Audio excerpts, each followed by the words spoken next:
normalement prévu que j'aborde avec vous la question de la prophétie dans le ministère du chant un peu plus loin, c'est-à-dire vers l'épisode numéro 15 que j'ai d'ailleurs intitulé « Ma prophétie, mon chant ». Mais quelques retours et quelques questions qui me sont parvenues ont fait en sorte que je sois obligé d'apporter quelques éclaircissements pour une meilleure compréhension. Alors au départ, nous avions dit que le ministère de louange, le ministère du chant, est de naissance et d'essence prophétique. Qu'est-ce que ça veut dire exactement? Nous allons aborder cette prolongation d'épisode en répondant simplement à 4 questions sur la prophétie chantée. Alors, question numéro 1. La prophétie, qu'est-ce que c'est? En fait, la notion de prophétie, du verbe prophétiser, apparaît dans l'Ancien Testament et dans les textes originaux en hébreu, textes originels en hébreu. Et le verbe qui a été traduit par prophétiser en français était le verbe hébreu nava, qui veut simplement dire parler mais sous influence de, ou être en transe, être en extase, dans un état second. Ce verbe a la particularité de n'être jamais conjugué à la forme active. Il est plutôt conjugué à la forme passive ou à la forme réfléchie.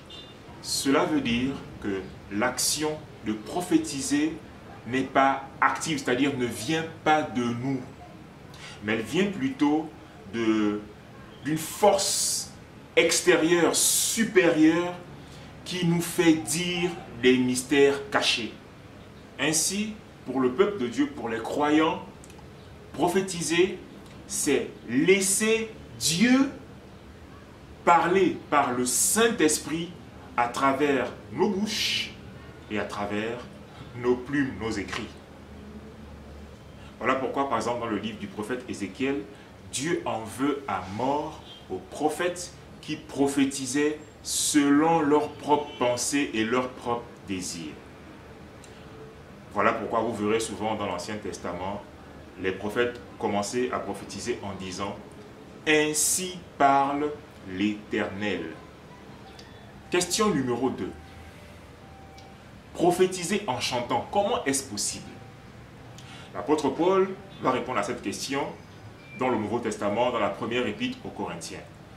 Il va dire ceci, il va dire dans les premiers versets que, en réalité, on doit tous, dans une église locale, rechercher le don de prophétie. Et il explique pourquoi. Il dit que celui qui prophétise, en réalité, parle aux hommes, il les console, il les édifie.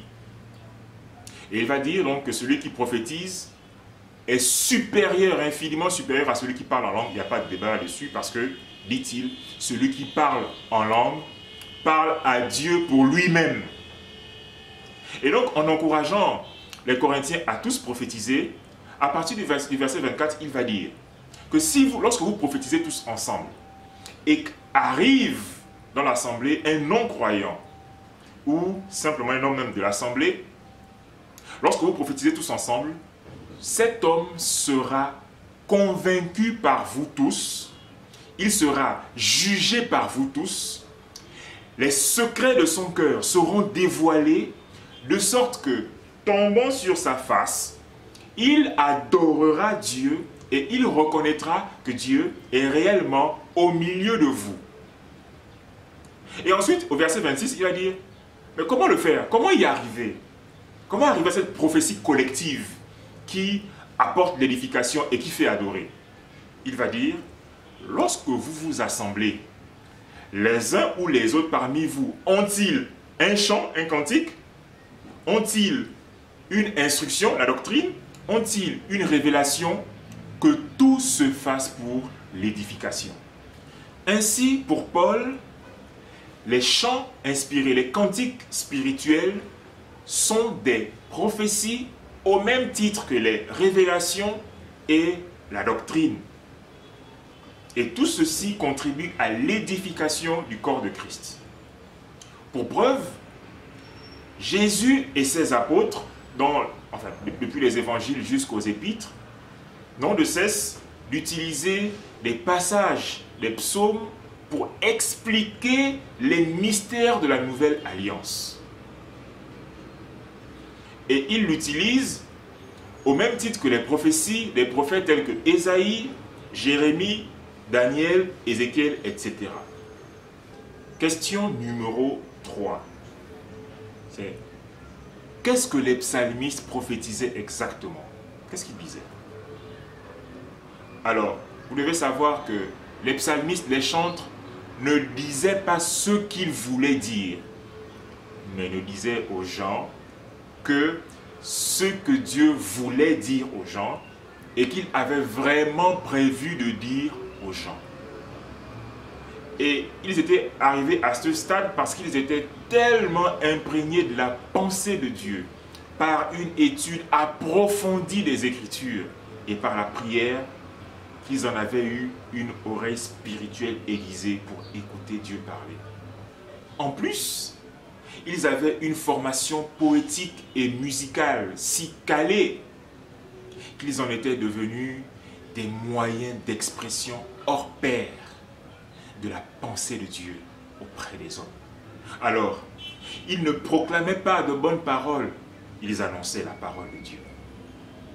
Ils ne déclaraient pas des bonnes choses que les gens aiment entendre, mais ils parlaient prophétiquement de leur propre vécu, du vécu de la nation d'Israël, du vécu des nations dans le monde entier, mais surtout du vécu prophétique du Messie à venir.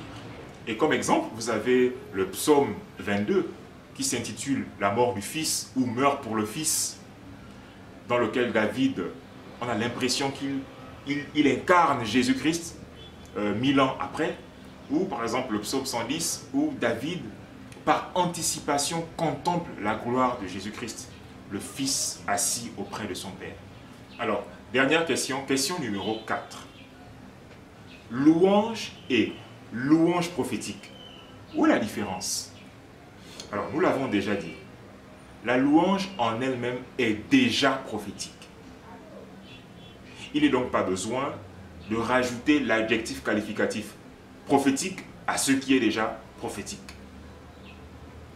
Faire une différence entre les deux, c'est un peu comme dire qu'il existe le football et le football sportif.